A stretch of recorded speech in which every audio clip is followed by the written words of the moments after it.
I want to apologize for our late start here. We did have it publicized as a special council meeting that should have started at 6:30, but we had some other business that we needed to take care of. So at this time, I'd like to go ahead and call our meeting to order. And with that, council, I know that we've got a set of minutes that we need to approve. If anybody has any corrections or would like to make a motion regarding those. So before I make a motion, Madam Mayor, I have a question on the April 29th meeting. That was the strategic planning meeting where we talked about the Case Creek. There was reference later in the minutes as to when the Case Creek representatives left. And it mentioned 2. I honestly don't remember because we've been to several meetings with them, how many were at that meeting. Should, you know, how at the beginning we have, I read it in somewhere that they left at a certain time. Oh, it's not them. Sorry. It was our staff that left. Never mind. Okay. That's good though. We were talking about Case Creek. So no corrections, no changes to the So 2 sets of minutes here. Yeah. So I will make a motion then that we approve the minutes for the strategic planning meeting on April 29th and the minutes for our work meeting of May 6th, 2021 is written. I'll second it. Okay, it's been moved in second. All in favor, say aye. Aye. Any opposed? Very good. Okay, we'll go ahead and move on to our municipal announcements. If anybody has anything they'd like to announce regarding what's happening within our city. I did not get a chance to do a mayor's report in the other room, and I do have a couple announcements there that could be pertinent, not only for the council here, but also for our residents. But one, council, I know that you received a invitation to do a water tour from the Weber Basin District on August 31st. And again, I'd highly encourage you to take that tour and go ahead and RSVP if you could. But then in addition to that, I want you to hold April 20th. It's a Friday, I believe. Excuse me, April. Good Lord. August. We're already into August. Starts the day. Anyway, August 20th. Hopefully we've identified that date as a possible opening for the Gordon exchange. So we'd all want to be there. And at this time, we're targeting 9 a.m. So I just thought I'd give you a heads up on that. And then also, I've been working on a pretty big project with Parks and Rec and with several of the Interfaith Council. And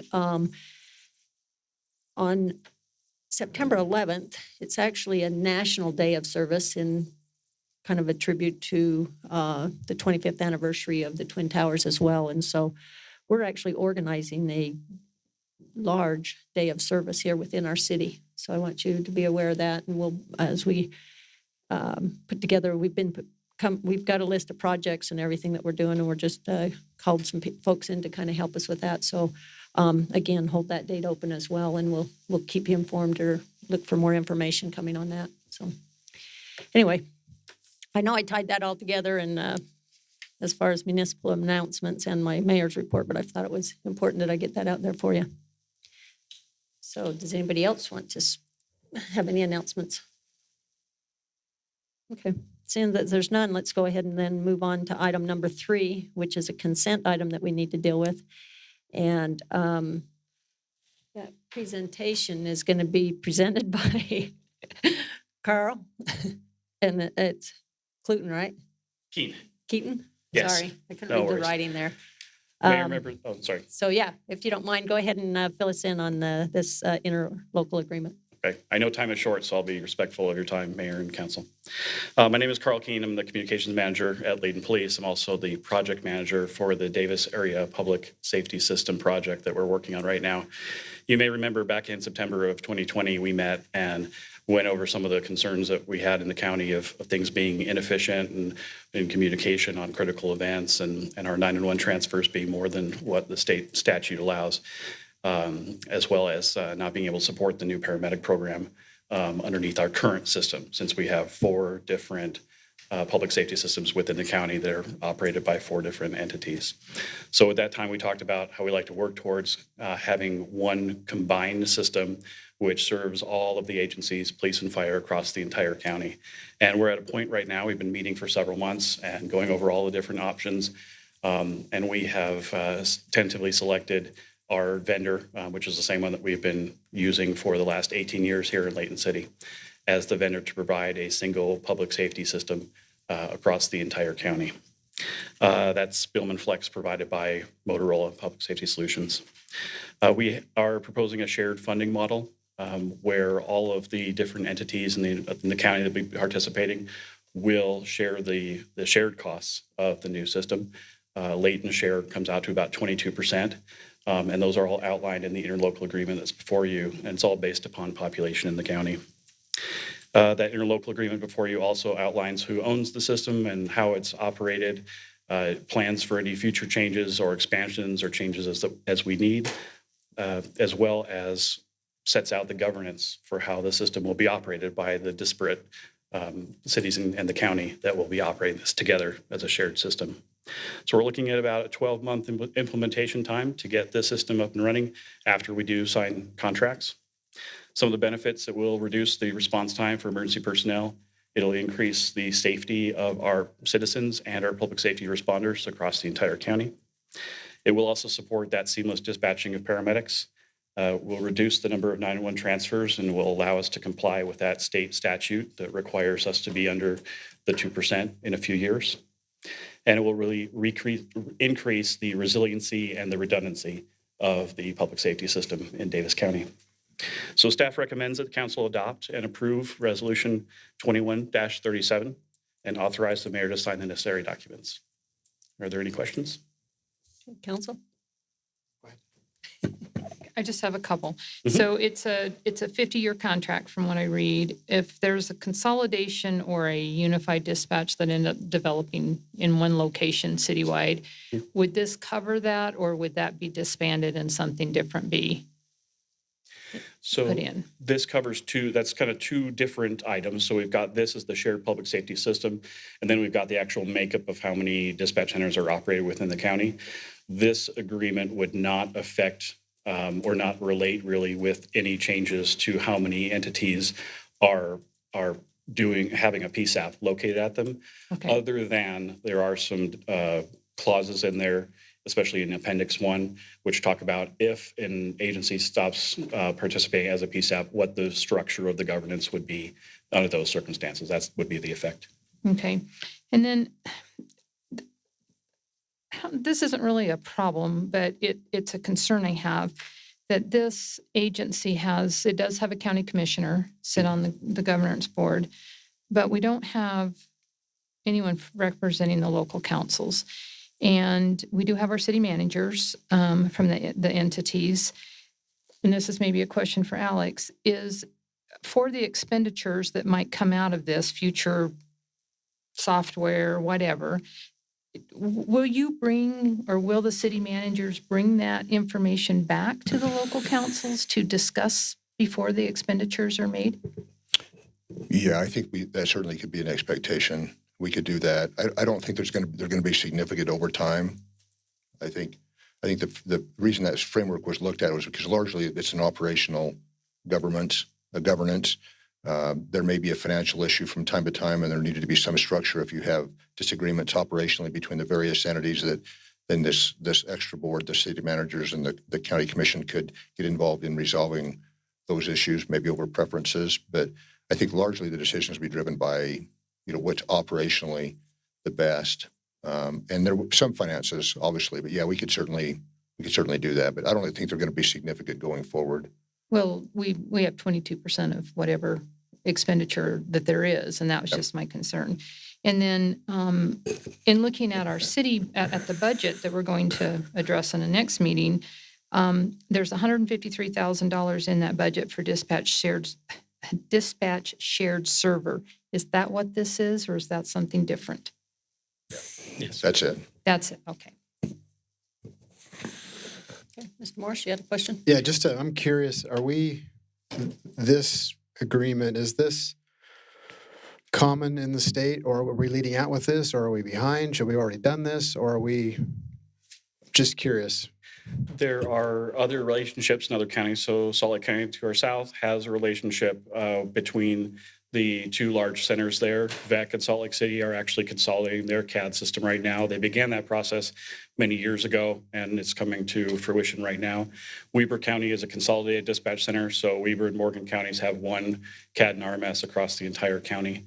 It's not uncommon by any means. Utah County with 5 PSAPs, it does almost the exact same thing as what we're proposing today in having one system support multiple PSAPs. So we're catching up.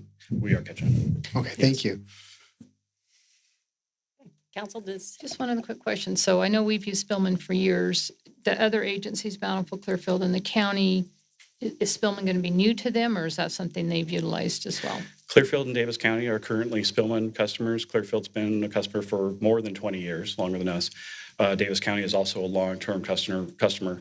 Bountiful has been utilizing a different vendor, so it will be new to them.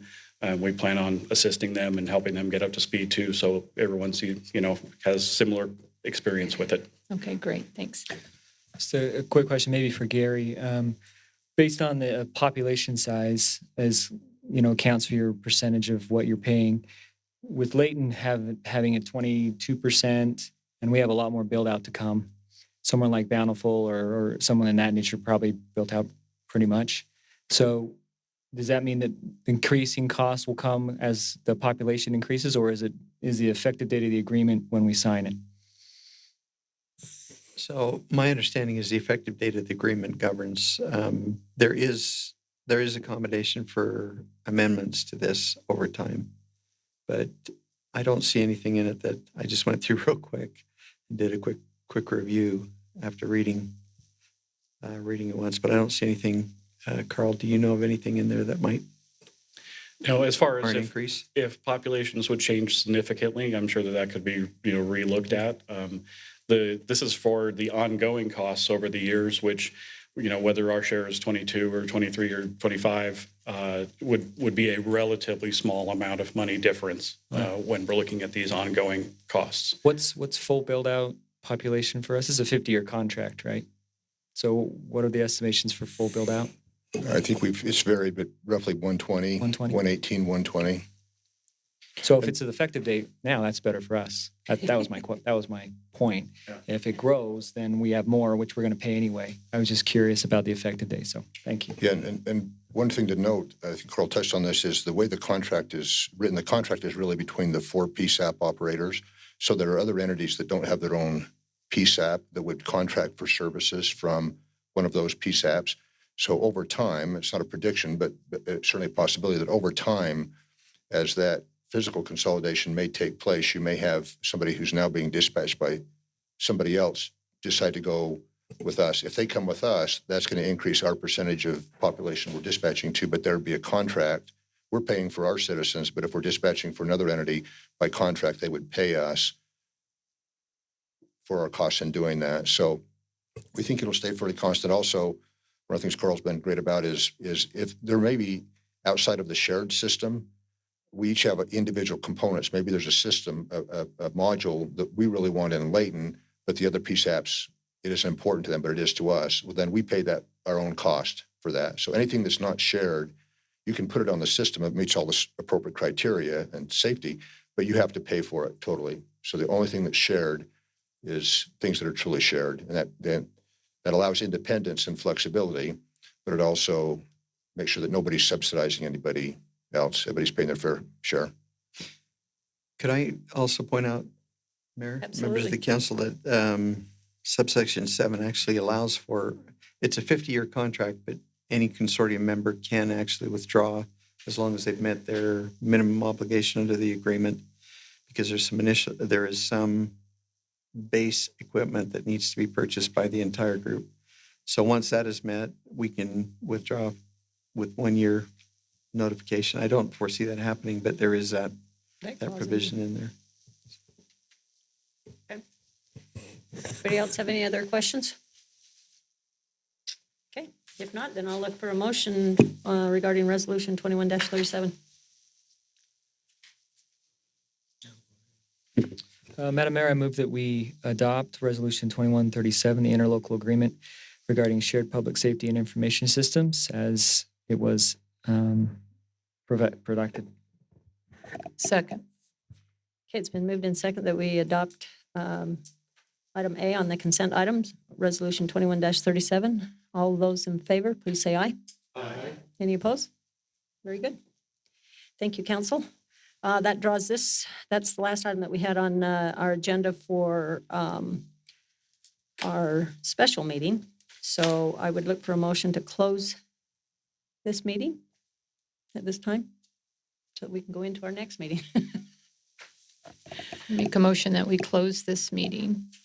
Okay, thank you very much. Anybody going to second it? I'll second it. Okay, all right, very good. So that officially closed our special work meeting, and we will now go into our regular scheduled council meeting for August 5th of 2021. Our actual start time is going to be 7:06. And with that, we'll go ahead and conduct this meeting as we usually do with the opening of a prayer and pledge. And we change it up each month. And being that this is a new month, Councilmember Bloxham will lead us in these two actions. Please rise and we'll repeat the pledge with me. I pledge allegiance to the flag of the United States of America and to the republic for which it stands, one nation, under God, indivisible, with liberty and justice for all.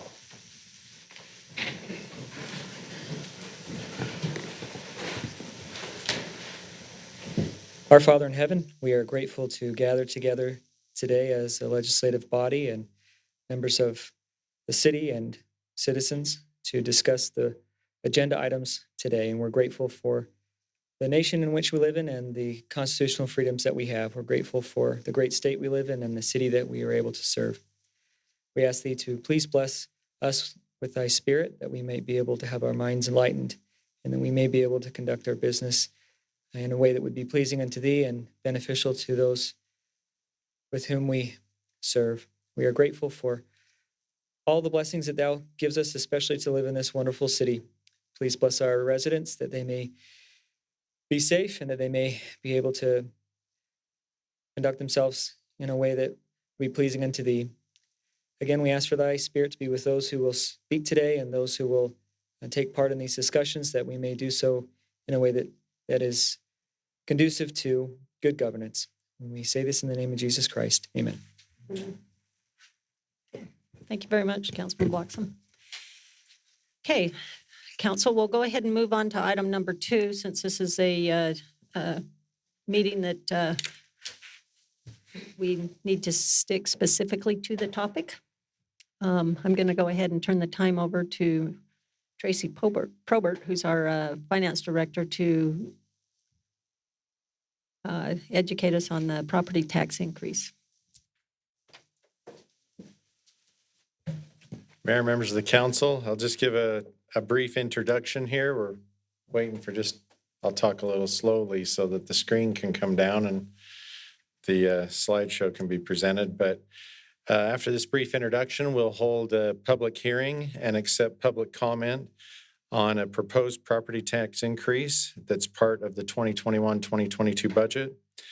This meeting has been properly advertised and noticed. Flyers went out in all the utility bills so that the residents and property owners were aware of the purpose and intent of this increase in the city tax. The main purpose is funding of paramedic services in Davis County and the change that's occurring in that funding process. The Davis County Sheriff's Office is going to turn responsibility for paramedic services over to the cities within the county. In doing so, they will be eliminating a levy that they've had as part of the county levy for quite some time. And that, if you look at your property tax notice, that's paramedic taxes within the county. And so they have a specific levy for that. They'll be eliminating that. And what is being called an increase on the city's part is simply picking up that same exact levy. And so as people have reviewed the flyer, the information that was sent out, the official notice that had to be put in the paper could only talk to the fact that it was an increase in the city tax. But the reason for my brief presentation tonight is to explain that, in fact, the city is only taking on what the county is doing away with. And that is so that we can continue to receive funding to run this paramedic service in the city. Now, we've been running paramedic service for some time. If we give a little brief history of that, and this was also in the information, in 1976, Davis County began paramedic service, and they started their levy, tax levy on the property owners. In 1994, Layton City began providing ambulance service, and in 2001, obtained the licensing necessary to provide our own paramedic service, and at that time entered into a contract with Davis County to receive a portion of the tax levy that they had been collecting countywide. So they weren't just collecting that on Layton City residents, they were collecting it countywide for paramedic services, and through the way of a contract, Layton City was able to receive a portion of that so that we could cover our own area with our paramedic services. Now, like I just mentioned, in 2022, Davis County is going to discontinue paramedic services, and their levy will actually go away it shouldn't be on the tax notice right now for this current year. So just to provide some information about paramedic services, I think pretty much everyone would understand why that's important, but it's an advanced licensure, and it allows people on an ambulance that are licensed paramedics to provide pre-hospital advanced emergency medical care.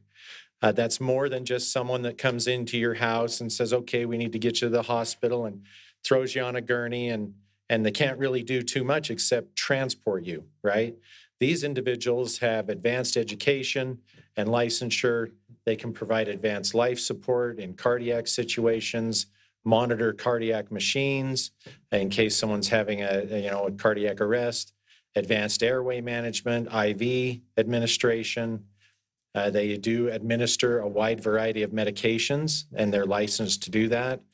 And all of this in order to help sustain life as if someone is in, and I've heard some of our people who are actually here tonight state that this is a mobile emergency room, right? So when you have paramedics on board, this ambulance suddenly becomes a mobile emergency room.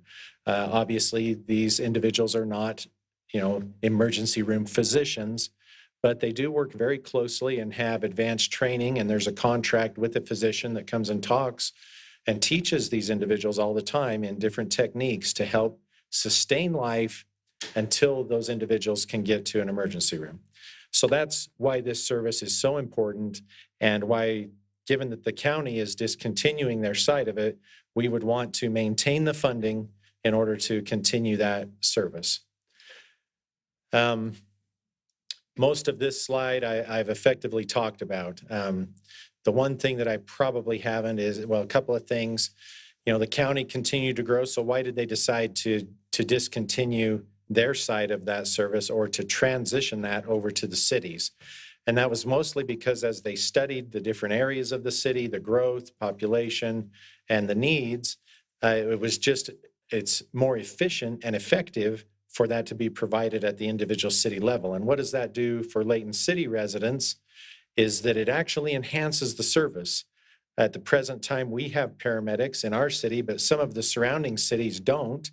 And so when they need an advanced life support type service, they call on us. We can't necessarily call on them for that help.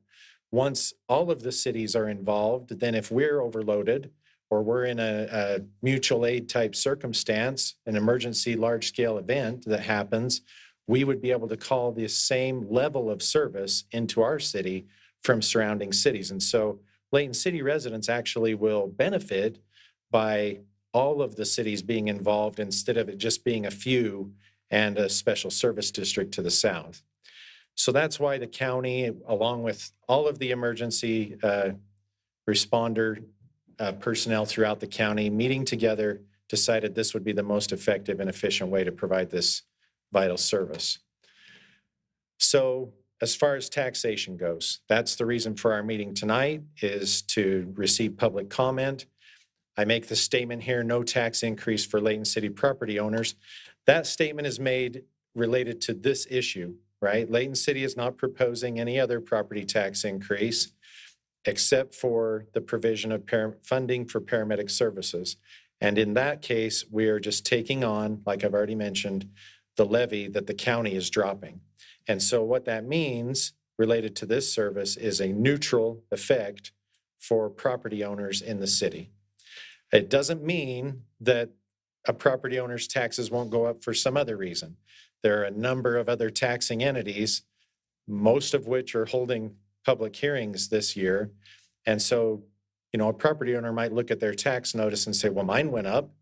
Well, it wasn't related to this issue. So that I just wanted to kind of make that clear in the public meeting today. And you can see that from this demonstration, or from this little sheet here, an example of a property tax notice. I don't know where my pointer went. Somewhere on here. Anyway, there's a line on there that says Davis Paramedic, and you can see that the tax rate is 0.00108, and that goes to 0. And so a property owner, a $500,000 market value home in Layton City, that portion will be reduced by $29.70. We will add that to our city tax, and the city tax will go up $29.70. And so that's a net zero for the property owners. With that brief explanation of the purpose of this property tax meeting, are there any questions from the council before we open the public? Council, do you have any questions? No? Okay, then I I'll let, have a question. Okay. Is that all right? Sure. Maybe I can ask Chief Ward or Chief Cook or Chief Mon if we didn't have this money coming in, this amount, and it's around $700,000 or $612,000. okay, Right. 612,000. What would our levels of service look like today? What would our staffing look like if we just didn't have this?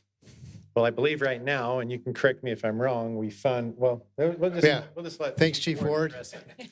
Here he is. Sorry if I didn't realize you were- Currently, that money that we received in Davis County pays for 21 positions on the department, so it'd be a significant reduction in staff, as well as the revenue that we receive from the county we utilize for replacement for different equipment, and such as ambulances and paramedic equipment that's required. So it's a very significant. I mean, if you reduce that out of the fire department, as you know, we have the fire fund, comes out of the general fund, and then the EMS is run as an enterprise fund, and they're both almost equal in what the budget is. So that would be pretty significant to on the EMS side, and a significant reduction. Thanks, Chief. thank you very much. Any other questions before we open our public hearing? Okay, if not, then I need a motion to open our public hearing.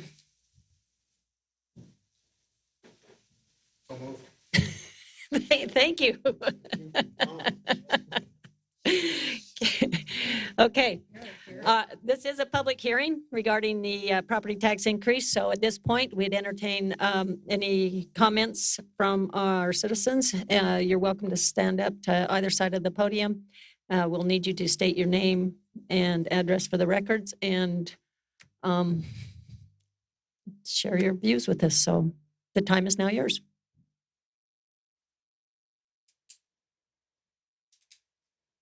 Okay. Even though I know that, excuse me, that we do have folks in the audience and we have been taking comments online. Gary, by chance, is there anything online? Okay.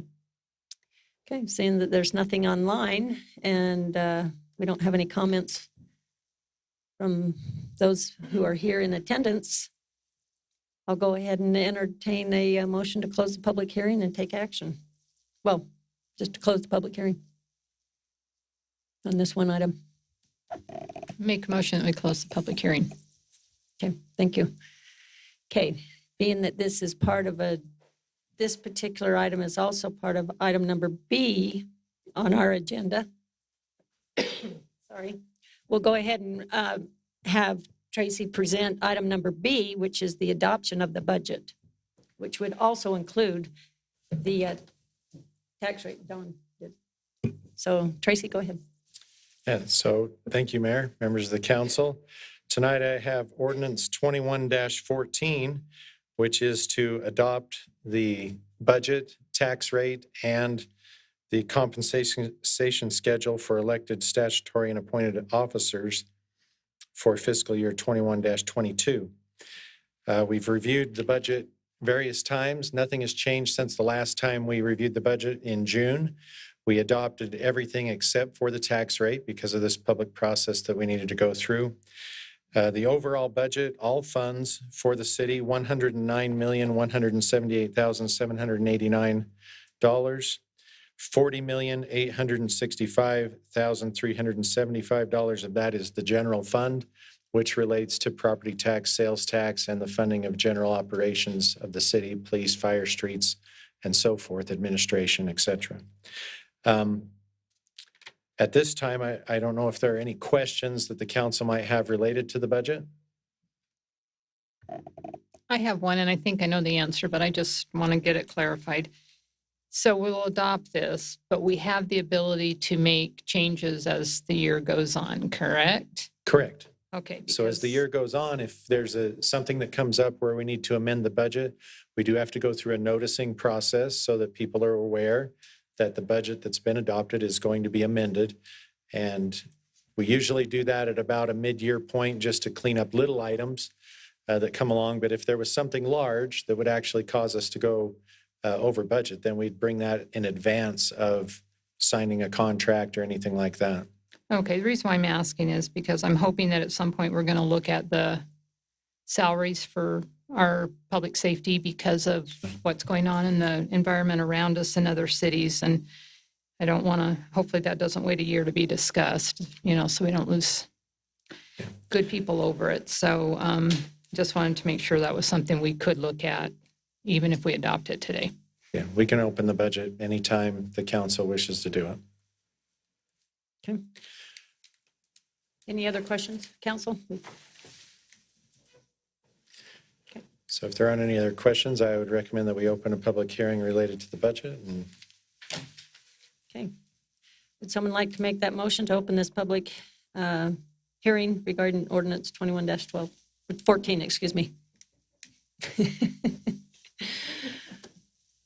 Sure, I'll make the motion. Okay, the motion's been made by Councilman Thomas, Tom Day. Hey, Thomas. I call him Thomas, so I'm sorry, Tom Day. Okay, so once again, thank you, and it's seconded by Zach Bloxham. Once again, this is a public hearing, so we'll go ahead and entertain any type of comments regarding the adoption of our budget, including the property tax rate increase that is basically a net neutral for the residents at this time.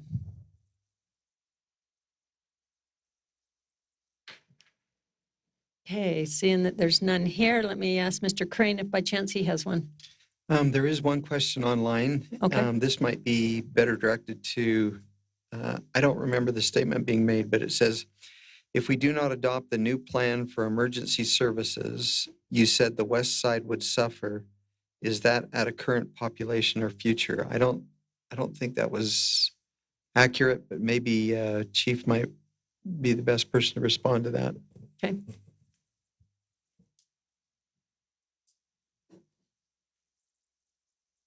This will teach you not to sit in the back of the room.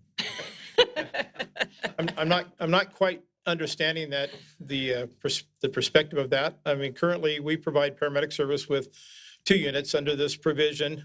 With the increase in the units and the amount in the county, we would be adding a 3rd unit within our city as mutual and automatic aid increases. And of course, as we talked about earlier, as Carl Keene talked about, whether those get consolidated into one center and we start crossing geopolitical boundaries to help each other out. It's the necessity of these other cities that are going through the same process as we are this evening.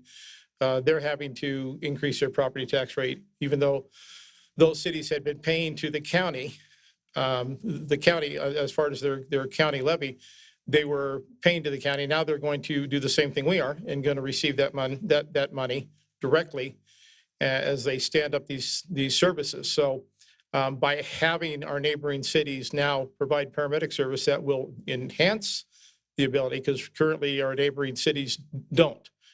We rely on the Davis County Sheriff's Department for assistance. If both of our paramedic units are tied up, we have to call upon the Davis County Sheriff Unit, which we don't know where they're coming from. They could be coming from Farmington. They could be up in Sunset or Clinton or somewhere like that. So I'm not quite understanding the situation. I think with the increase in the units, currently we have basically 8 paramedic units right now in the city. South Davis has already started another unit already, so there's 9, and actually South Weber is going to stand up a unit as well. So technically, we're going to have 12 units in the county, which is only going to increase the level of service for all the citizens in Davis County significantly. Plus, they'll be geographically located to serve the citizens better, because right now they don't know if there's a medical call in West Point, they might be relying on a deputy to come out of Farmington on a medical emergency, and time is critical. That's why we have response time standards that we try to adhere to, and that's why we strategically locate fire stations so that they have a geographic area that would be what we call their first due response area. And so this will have them stationary at these stations, not that they won't be busy, but they'll be geographically located, as we've all met as a county with all the county fire chiefs and the city managers. We've talked about this in terms of where the station locations are going to be for the paramedic units. The locations are going to be serviced much better geographically. So I'm not sure if that answers that question or not. I think, go ahead, I'm sorry. I was going to say, I think what I gleaned from that was it was targeted towards the west side of Layton, which to me, I hate to hear east side, west side. To me, we're one big city. But the fact that we have a station down there on Hillfield Road, I mean, a unit will There's a be there. paramedic engine company. We place our paramedics on the engine because that allows the ambulance, if it's not an advanced life support call, the ambulance can transport where paramedics are not needed, and it doesn't tie up that paramedic unit on what might be an extended transport where their paramedics are not necessarily required. And so currently we have a paramedic engine at Station 51, and then we have a paramedic engine up at Station 52 on Church Street. So our plan is to implement a third paramedic unit at our Station 3 on Fort Lane. Okay. And then let me just because I think the question will come up, we might as well get asked now. So when the new station opens up on Valley View Drive, what type of a unit, what type of apparatus is the proper term, right? Apparatus, sure. What do you have up there? We will have a staffed engine company. We require all of our personnel to be at least an advanced EMT, which is above the basic emergency medical technician level. They do have some basic advanced life support skills. They are able to administer IVs and a certain limited amount of medication.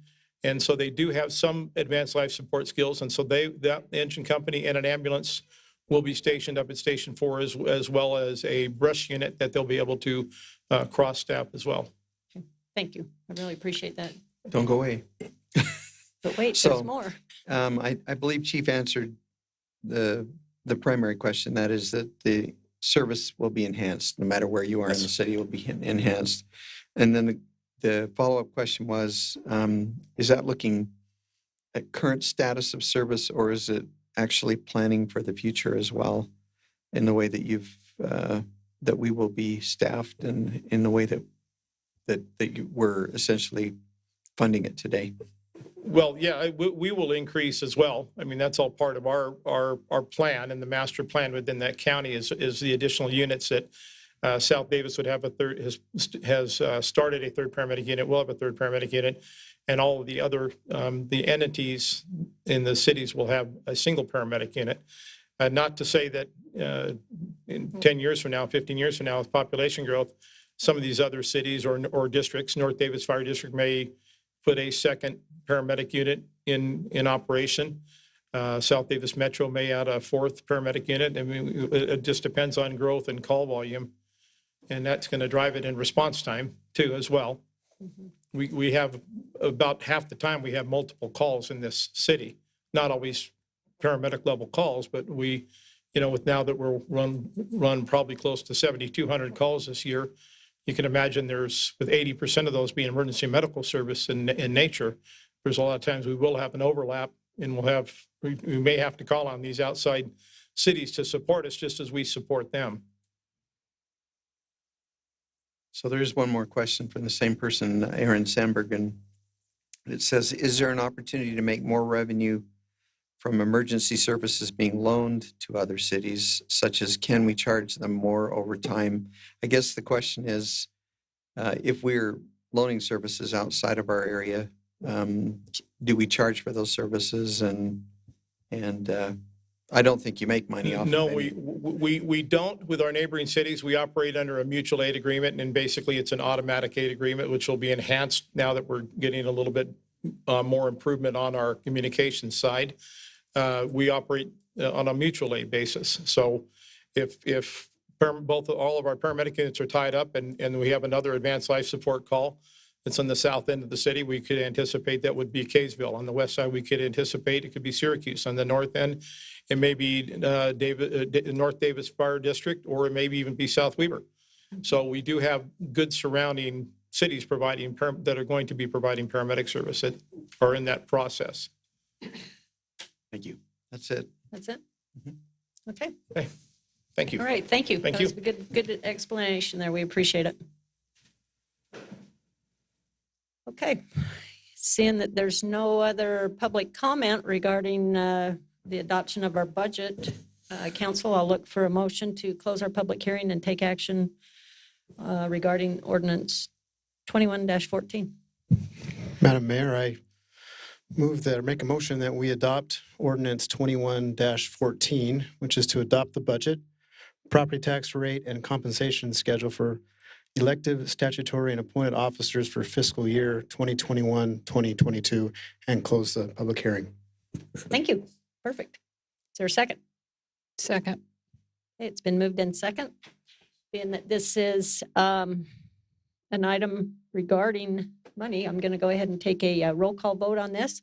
I'll start out with Councilmember Day, Yes. Councilmember Bloxham. Aye. Councilmember Fitzpatrick, Aye. Councilman Morris, Aye. Councilman Thomas. Aye. Okay, thank you very much. That passes unanimous. And that actually brings our meeting to a conclusion, knowing that following state statute that we could only speak on this one particular item. I apologize that we weren't able to take any public comments regarding this like we typically do, but certainly if anybody's here and would like to speak to us, I'm welcome. I'm open to this being available, and as well as I'm sure any council member. So again, thank you for attending this meeting, and have a good evening. I'll make a motion that we close the meeting and adjourn. Okay. It's officially closed.